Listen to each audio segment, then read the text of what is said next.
Hello, ladies and gentlemen. Welcome to No Final Bell. Kind of thought we would change it up a little bit. Add a new segment. Start with some AEW talk over Impact. Um, we are so our new segment that we are going to bring in is actually the best signs of the week. Two of them a little out there, but to make the most sense. So the first sign that I saw in the crowd that I found a little funny, a little out there, and kind of more so true than not. Vince ends careers more than COVID. Vince ends jobs more than COVID. Yeah. Um, I probably wouldn't go that far, but he has ended quite a lot of jobs. It And was careers. apparently, and apparently on Raw, he kind of poked fun on it. He's like, "Oh, I always love to make sure to fire people before the holidays. It makes me a very happy person." I don't know if he was joking, being sarcastic, or what, but I kind of find it hilarious that You he really never can tell with Vince, but Um, yeah, Vince, you have ended a lot of careers for a lot of wrestlers, and for that, I guess we can either say thank you, or we can say you're the most senile old man and should just freaking retire at this point. Even though the WWE is not in good hands after you do end up, just retiring. probably a thank you for all the talent that was released because now they can go wherever and do what they do best. But at the same time, it's also a big f you to Vince because now it looks like now they're just looking around and like, haha, we can do, you know, what we wanted to do all along and Right. not have to worry about creative differences or whatever, I know. I depending just on where they go, obviously. I really don't understand it, honestly. So the other one I found in the crowd, Cornette is out of touch. Now, yes, he is out of touch. We talked about it on the show multiple different times about Jim Cornette and how he's always bashing AEW, but never bashes the WWE. And I want to know why. Why is that? For a company that's Maybe he still has some sort of loyalty to the company. I mean, after all, he did help induct the Rock and Roll Hall of Fame into or I'm the Rock and Roll Express into the Hall of Fame in back in 2017. So he's let got me to have. But at the same time, let he me was tell still you very. something about Cornette. Yes, he is very much out of touch. He's also very outspoken. He has been very outspoken in the past, and I'm sure he's not gonna stop until something's being done. Um, of course, the last thing that Cornette said is how can you take the Super Click seriously? They're just joking around. Okay, so what if they're joking around? As long as they're putting on banger of matches, it don't matter. It don't matter. Yeah, I mean, I can't really take the whole Super Click versus the Best Friends faction versus faction seriously, but you know what? It's great entertainment. It's great wrestling. It's great television. It's something I kind of want to see. I think both factions would do very well against each other. And Jim Cornette, just understand this is the way that wrestling is going nowadays. It's evolving. It's going from, you know, people don't want the PG era anymore. They want something hardcore. They want something edgier. AEW is that promotion that's edgier. Something that brings people like, you know what? I don't have to watch it just for the entertainment factor. I could watch it for the wrestling. And that's what AEW gives people, the wrestling aspect of things. They don't want to watch dubbed down bullshit that, you don't care about. Same thing with WWE. Oh cool, bring in AJ Styles. Why did we bring in AJ Styles for NXT? Because we're trying to compete with NFL on Tuesday. Because we need to pop the ratings. Our Um, ratings are at an all time low for NXT. Gee, maybe if you didn't try to rebrand the product, maybe then your ratings wouldn't be at a record low. yeah, I know. it's sad. The fact that So you have to bring in AJ Styles just shows that they're let me desperate. tell you something. A big round of applause for this one gentleman that brought all those signs.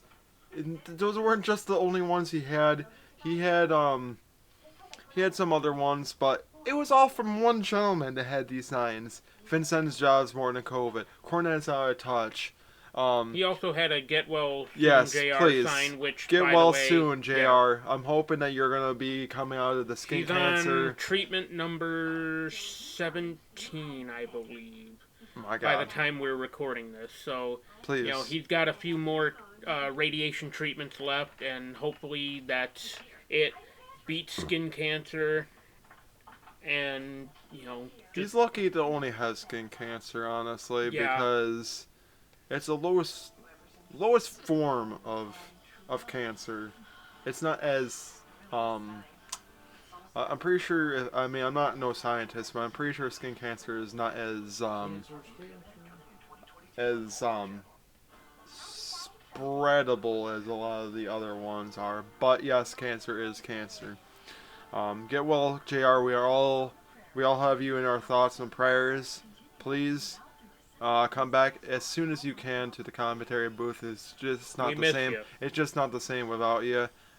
Tez, Excalibur, and Tony Schiavone are holding it down very well without you. But just know that AEW commentary is not complete without good old Jim Ross. I never thought I would say that about AEW commentary, but absolutely, Jim Ross just makes that commentary team. He does, yes. So please get well. Just know to, focus on your health, your also mental health. Before you get back to the commentary team, just know that spot will be nice and warm and ready for you when you do make your return. Um, as far as that, we continue going on. Man, what a banger of a match! I never thought a 60-minute match would be so great in today's day and age, but let me tell you something, AEW nailed it out of the park. Bryan Danielson and Hangman Adam Page go to a time limit draw in a very back and forth, feel each other out kind of match where both men Yeah, beat the living hell out of each other. that was kind of my gripe at the beginning. I was looking at the match and I was like, okay, this is like, I understand this is a feeling out process, but at the same time, it's like, that was like, but once the match, like, once we got more into the match and once the match started progressing more, there was a lot more action and it actually made up for, like, the lack of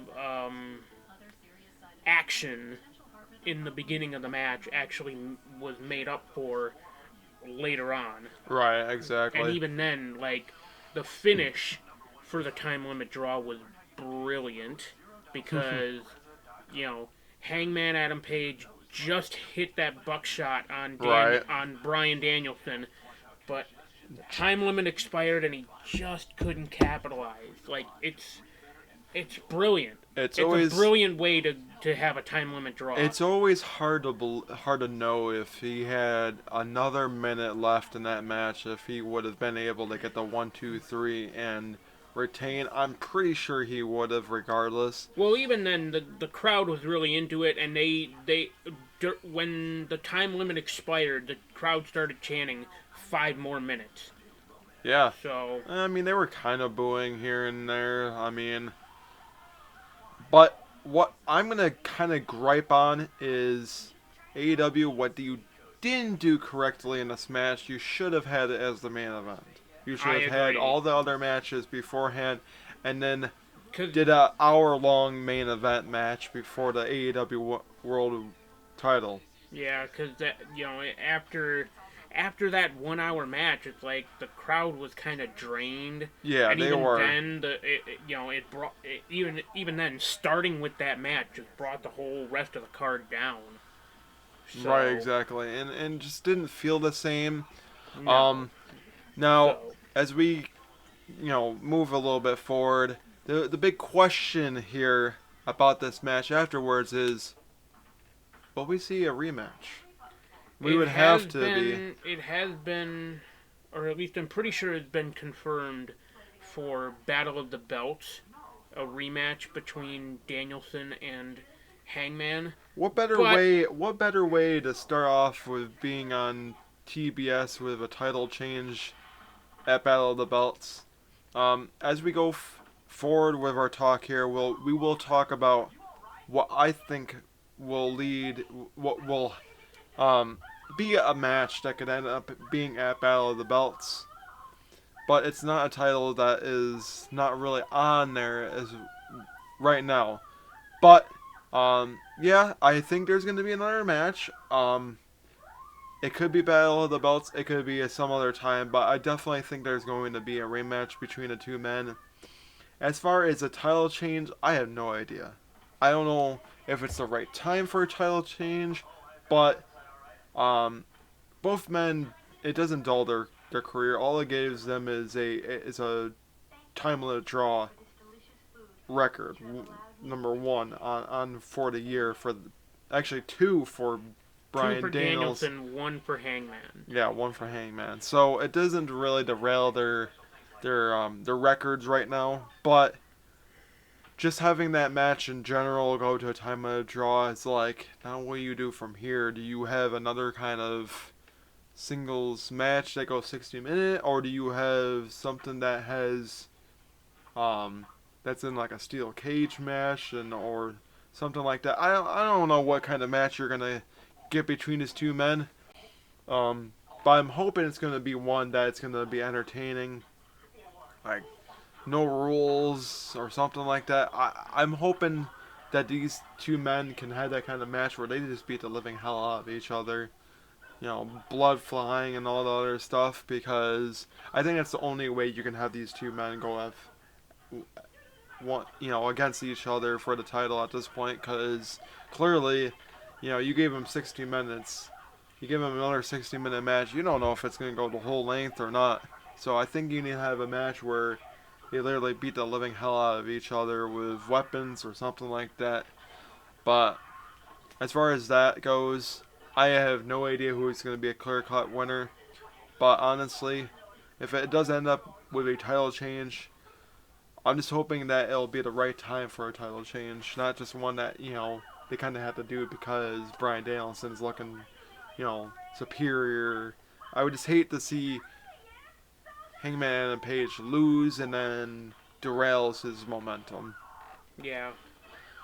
Going forward, so the Christmas edition of AEW Dynamite promises a Christmas gift to the Young Bucks that they didn't ask for.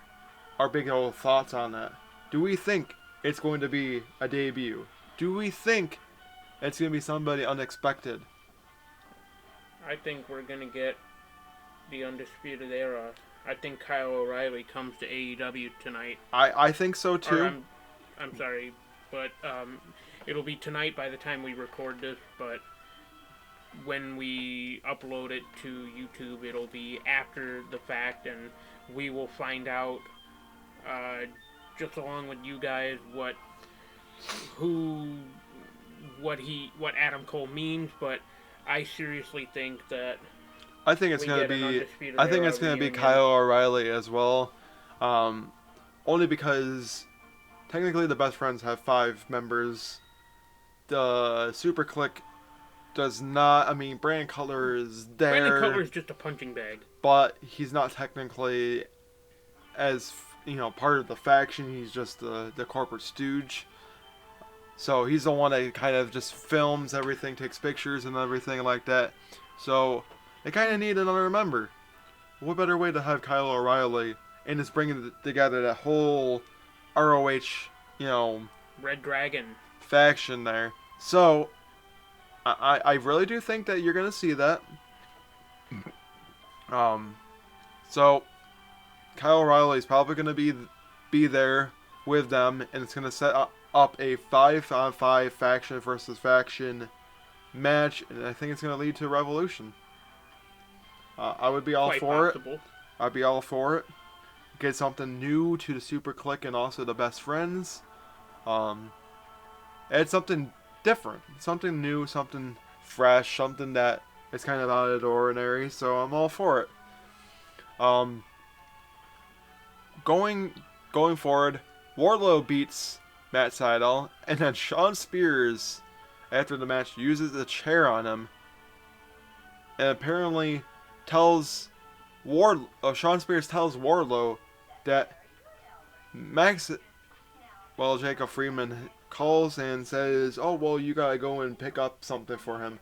Is it safe to say that Wardlow is just MJS a little bitch?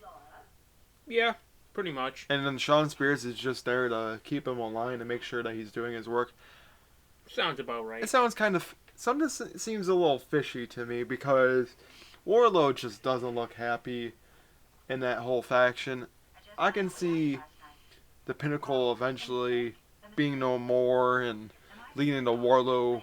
I think it's gonna lead to Warlow versus MJF in some sense of the mind. Warlow just doesn't look happy.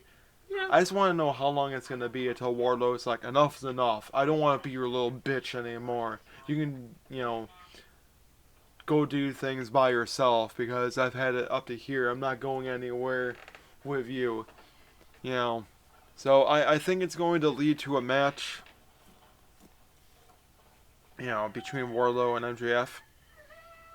I don't know if at Revolution. I don't know when it's gonna be, but I'm smelling some sort of match between MJF and Wardlow coming in the near future, and I'm all for it because it's about time it happens.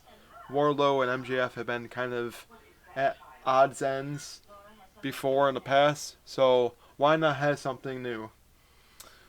So interesting thing that's gonna be probably happening. Apparently, another new faction is gonna be coming up. The House of Black. Malachi Black is teasing a new faction. Who do we think is the first member?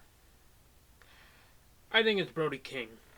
I think it's absolutely Brody King, former Ring of Honor superstar, because it would make perfect sense. I mean, they are currently the PWG Pro Wrestling Guerrilla Tag Team Champions, and honestly, I feel like Brody King is the perfect addition to a faction or just, the perfect teammate for Mm-hmm. Malachi Black.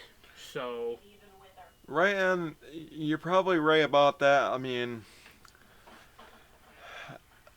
We'll talk about it a little later of what my thoughts will be on that. But for right now, I can probably see him joining up with Malachi Black in like a tag team type of role because right now AEW is kind of running out of ideas of what to do with Malachi Black as a singles competitor, and I don't know if I like that because even WWE was like, what do we do with him? AEW is kind of like, what do you really do with him? Do you make him a big star? Do you not make him a well, big I star? think what. See, that's the problem with Malachi is like he's such a good wrestler, but like he gets underutilized no matter where he goes, and I just don't know if I Yeah. like that. He's a lot bigger of a wrestler. You can use him for other things. You just don't. The thing about the thing about him is I feel so bad because I feel like no matter where he goes, nobody knows how to utilize him correctly, and I just don't understand it.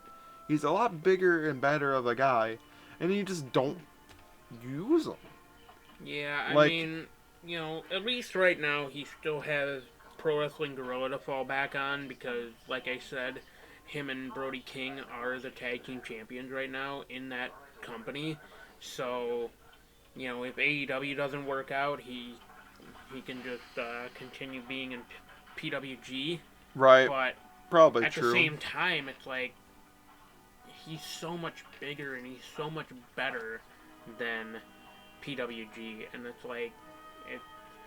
I feel like they're kind of like AEW is kind of biding their time with how they want to present Malachi Black going forward. Probably, but So it's alright. We'll talk a little bit more about that, but first, as kind of no surprise, Hikaru Shida beats Serena Deeb in the rubber match. They get past, having two wins over Serena Deeb's one. I kind of figured Hikaru Shida was probably going to beat Serena Deeb. even though it was like a match that just But it does kind of honestly make you wonder what they're gonna do with Sheeta going forward now that hopefully her feud with probably Becky. going to try to go after the AEW Women's World Title, which would be totally fine with me. If Well, not, who's to say she couldn't go after the TBS title as well? true. See, the cool thing is now you got two women's titles that they can go after.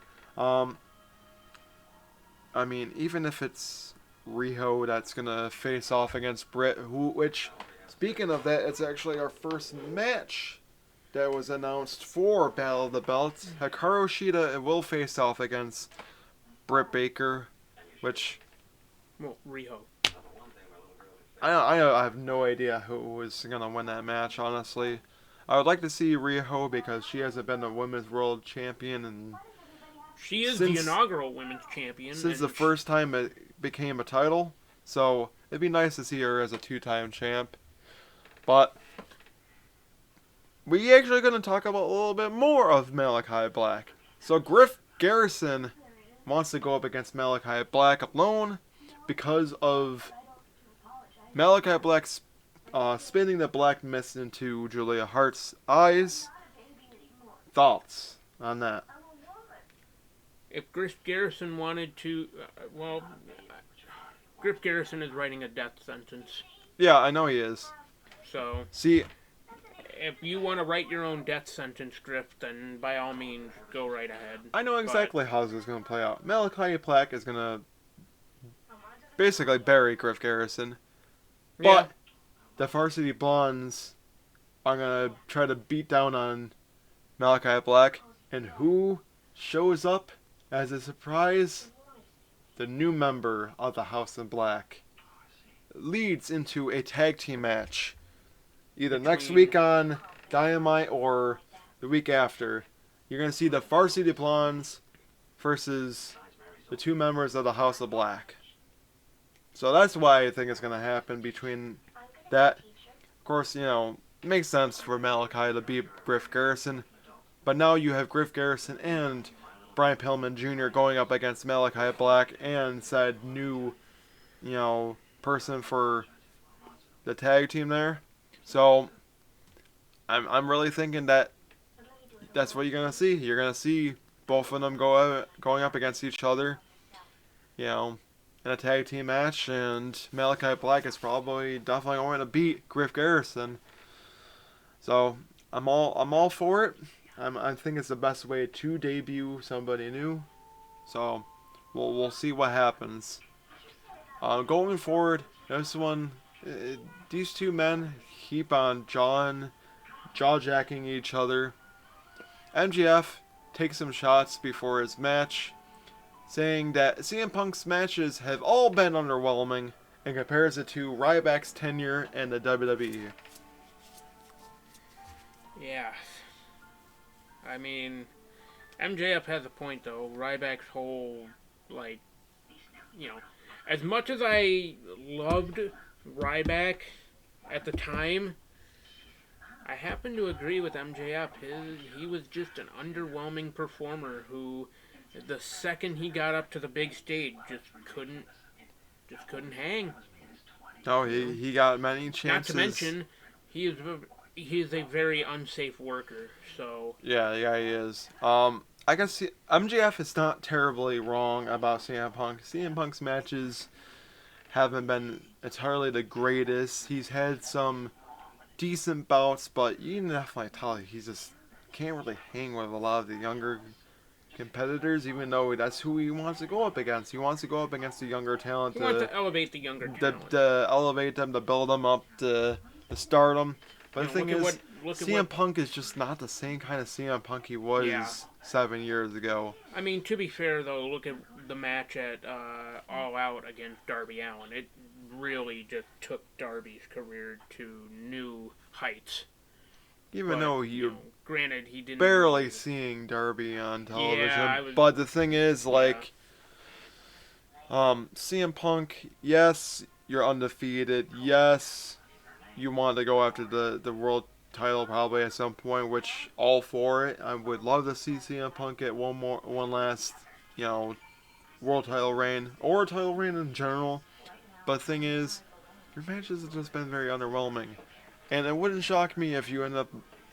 I really do think that MJF is the one person to beat CM Punk. It would just make the most sense.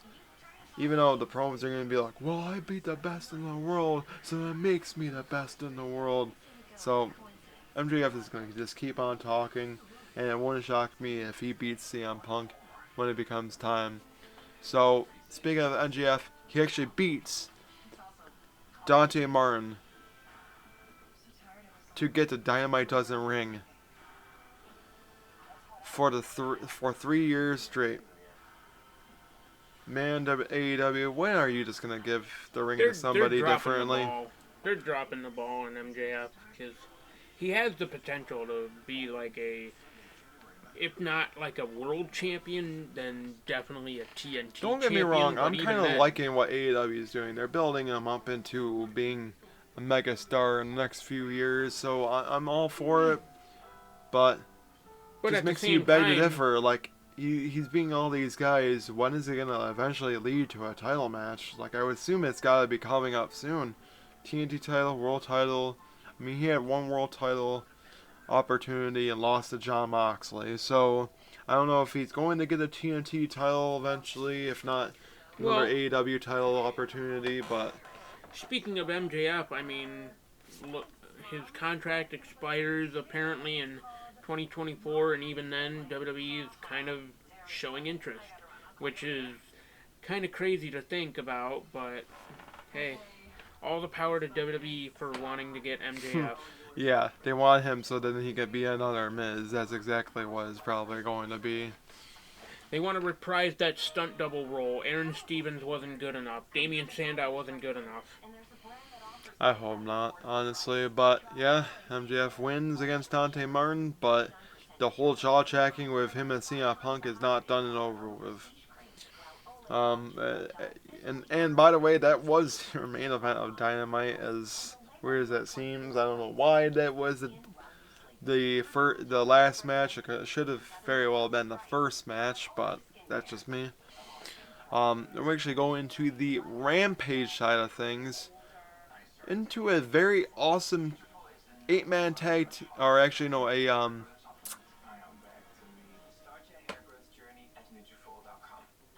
no, I mean, well, FTR and Sting and Darby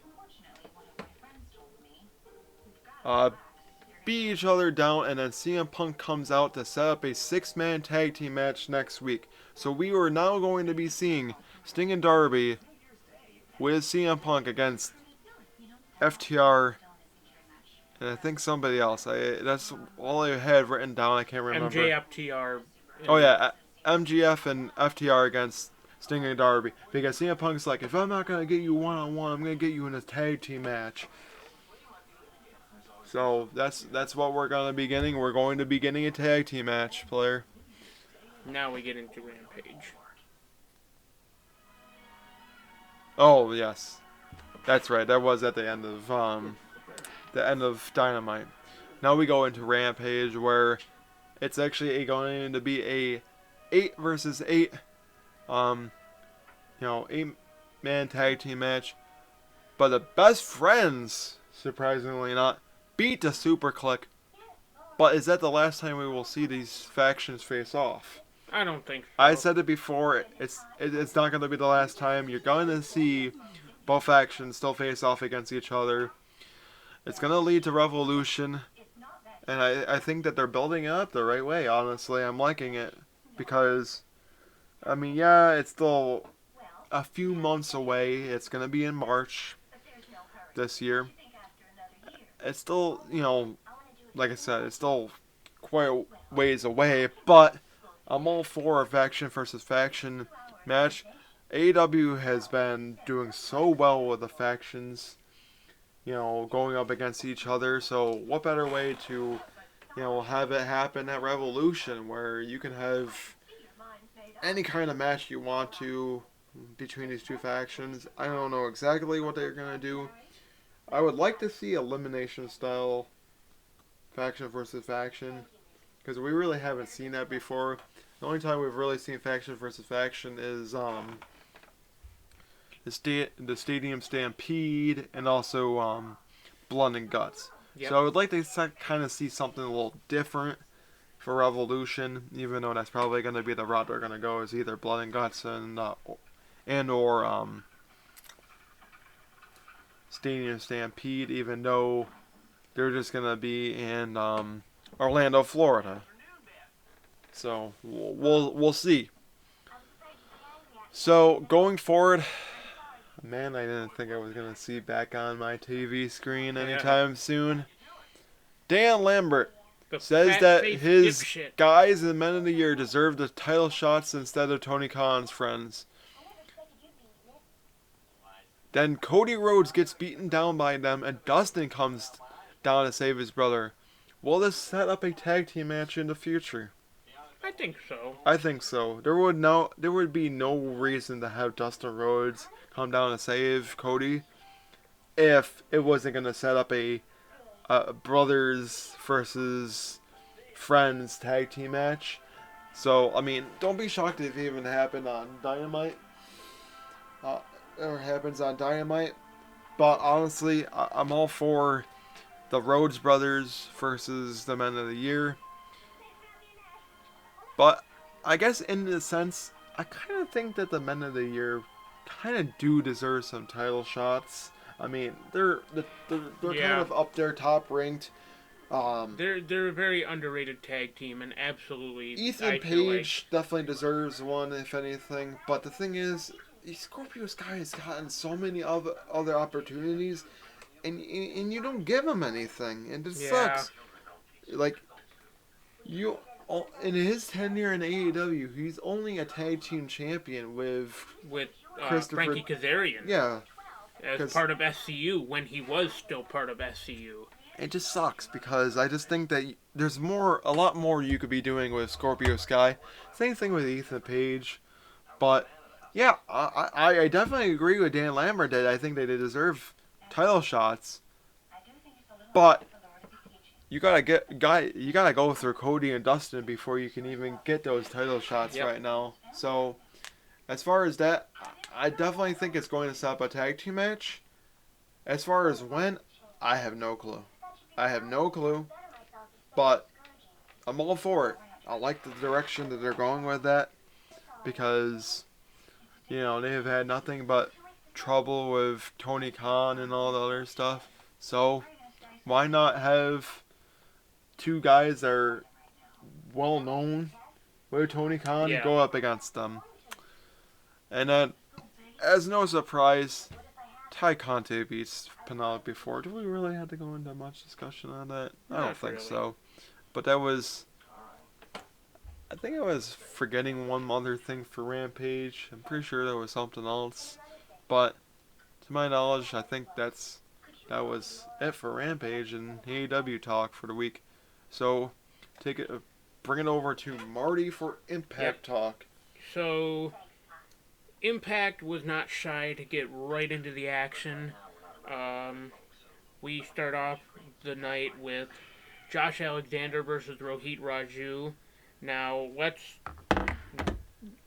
not forget that Josh Alexander was already not at 100% going into that match against Rohit Raju because he did suffer an attack. He has some bruised ribs from the hands of Jonah. So Josh, but even with that disadvantage, Josh Alexander was still able to beat Rohit Raju. Next, we go to a backstage segment. So later on in the night, Doc Gallows and Joe Doring will team up to face Rich Swann and Willie Mack. But the Good Brothers, they may be teaming up with the BBD, Violent by Design, but they don't trust them. So next we come back from a commercial break, and then we get to the match. Doc Gallows and Joe Doring end up beating Rich Swann and Willie Mack. Then after the match, the Good Brothers and BBD beat down that unlikely alliance of Rhino, Heath, Rich Swann, and Willie Mack. But who comes down to make it even? Eddie Edwards. Eddie Edwards comes down to make the save and make it even between the Good Brothers and BBD and that alliance of Rhino, Heath, Eddie Edwards, Rich Swann, and Willie Mack. I sense a 5-on-5 eventually. Maybe at Hard to Kill, maybe next week on Impact. But regardless, um, Jonah plans to destroy Josh Alexander at Hard to Kill. He was saying something about how I believe he said his father was in prison or something along those lines. Ended up getting blindsided by a guy, fell to the floor. Prison guard sees that and he's like, "Hey, what happened?" And his dad was like, "Oh, I don't know. I just tripped and fell." So, and now Jonah said that when he debuted at Turning Point against Josh Alexander, he blindsided him, and so there's that. Then we have, then we go to in-ring action. Trey Miguel beats John Skyler, but after the match, Steve Macklin beats down Trey Miguel and drags him backstage. So maybe Steve Macklin going to beat out a title opportunity for the X Division Championship. He's going to beat it out of Trey Miguel and actually force Trey to defend his title against Steve Macklin one-on-one. And if that's the case, I think we might see Steve Macklin get his first loss. His first one-on-one loss.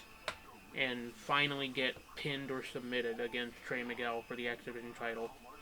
Oh. So, then we go to more in-ring action. There was a lot of in-ring action this week. Not a lot of... there was still a good amount of backstage stuff and furthering storylines, but there was a lot of in-ring action this week. So, we had a match between Chris Bay and Laredo Kid. Chris Bay ends up beating Laredo Kid. Then we have some stuff where Deonna Purrazzo was doing a meet and greet in the casino where they tape Impact.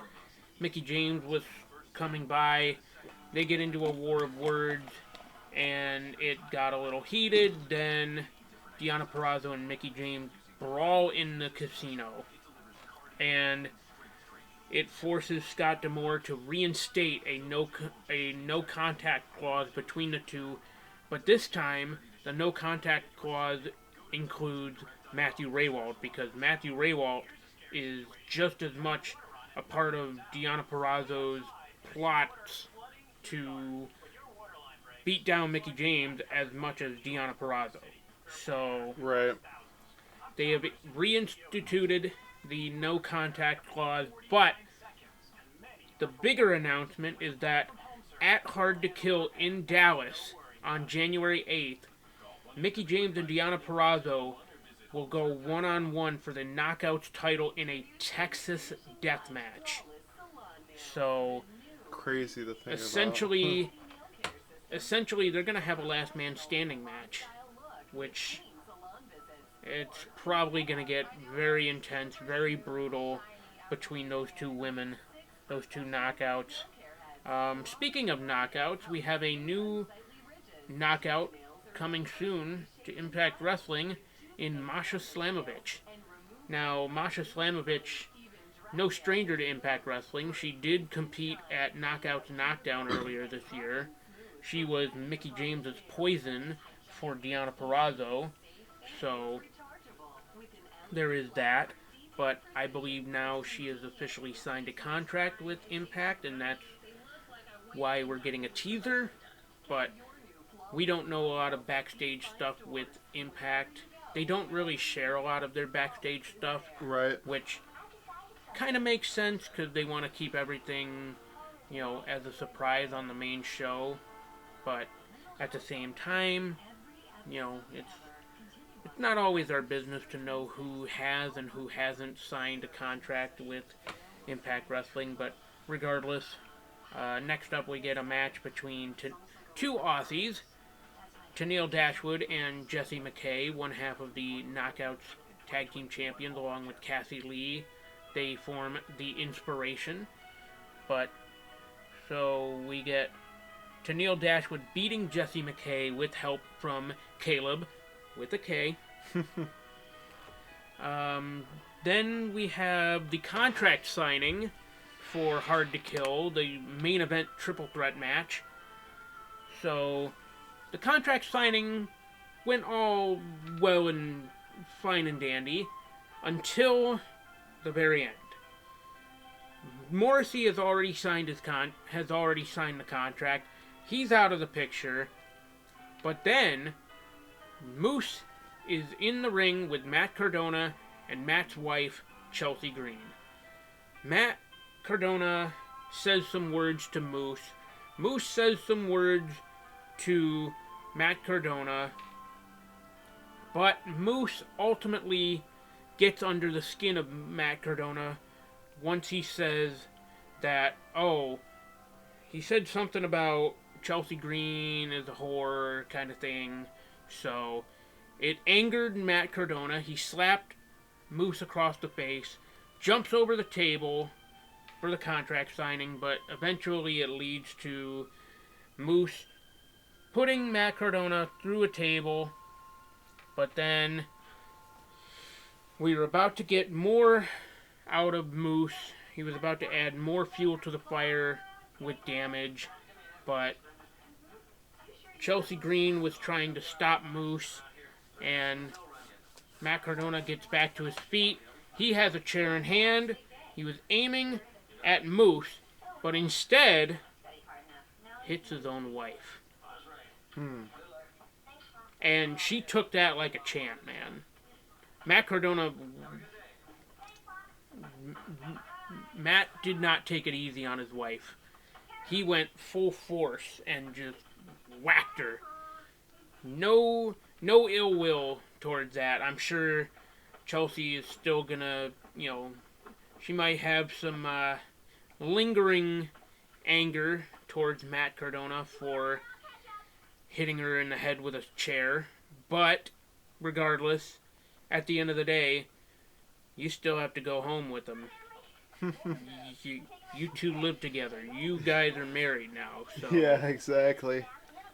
Regardless of how you feel towards each other, at the end of the day, you got to take care of Matt Cardona. Matt Cardona's got to take care of you. So. That's very true. But so, regardless, we will be they'll be concluding this episode of No Final Bell. We want to wish everybody a Merry Christmas, Happy Holidays, Happy New Year. Of course, definitely enjoy the time with your family when you can, please.